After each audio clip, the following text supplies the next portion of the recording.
Winter transfer at MU. Who comes? Who go? How much money do you have? Everything you need to know about MU's winter transfer window. Do the Red Devils have a big shopping plan this January? If so, what are the main goals? And which players are at risk of leaving? Does MU often go to the winter market? Exactly. MU does not have a habit of spending big in the winter. Looking back at the last 3 transfer periods, the Red Devils spent almost no money. If they did participate in the transfer market, it was only to solve short-term problems. A year ago, they brought in 3 rookies at once, but they were all free or on loan. Striker Wout Weghorst came from Burnley under a 6-month contract. MU had to compensate Besiktas £2.6 million in this case, because Weghorst was still a member of the Turkish team at that time.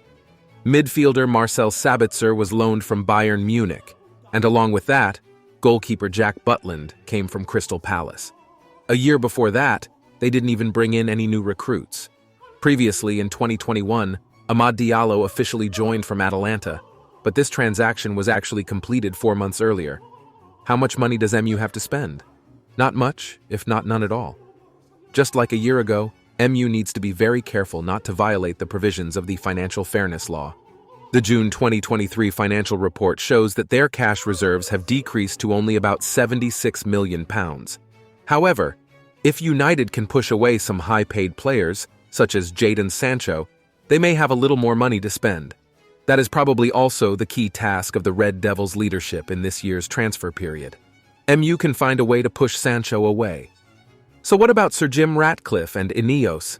The new shareholder has promised to invest £300 million of personal money to develop the club, part of which may be used to strengthen the force. However, this money is unlikely to be dispersed this January, because Ratcliffe's acquisition of 25% of MU shares still needs to be approved by the Premier League, which can take up to 8 weeks. Who is responsible for transfers? This is an important question because MU's recent transfers have been very bad, mainly because there is no one capable of taking responsibility. With the arrival of Ineos and Ratcliffe, this situation may improve. The new shareholder of the club is someone who understands very well how the world of sports in general and football in particular operates, because he has owned many clubs. But currently, because Ineos has not yet officially taken over MU's sports department as assigned under the contract, the person in charge will still be John Murtough. Helping Murtough are still familiar faces such as scouting director Steve Brown, head of negotiations Matt Hargreaves, and of course, coach Erik ten Hag.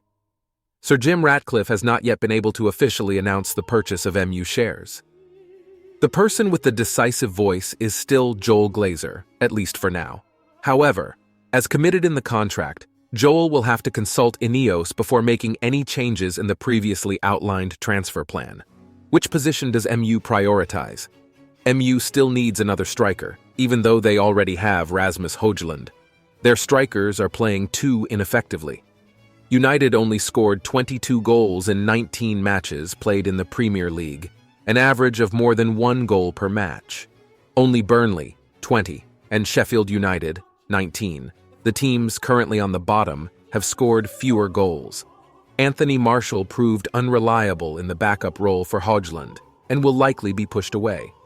Marcus Rashford can play in the center position, but he is still more used to playing on the wing, and anyway, the English striker's form is very bad. In addition to the center forward, MU may try to bring in another center back, the goals MU is aiming for. For the center forward position, MU still prioritizes cheap firefighting options like Odion Ighalo in 2020 and Weghorst last year. They are actually targeting Eric Maxim Choupo-Moting, a 34-year-old striker on Bayern's payroll. The Cameroonian player is currently a substitute for Harry Kane. In addition, MU is also inquiring about the cost to acquire Timo Werner of RB Leipzig. The Red Devils have been looking at the German striker since before he moved to Chelsea in 2020. Striker Timo Werner is also in MU's sights. If they sell someone and have the money, MU may turn their attention to Serhou Guirassy, who has scored 17 goals in 14 Bundesliga matches this season for Stuttgart.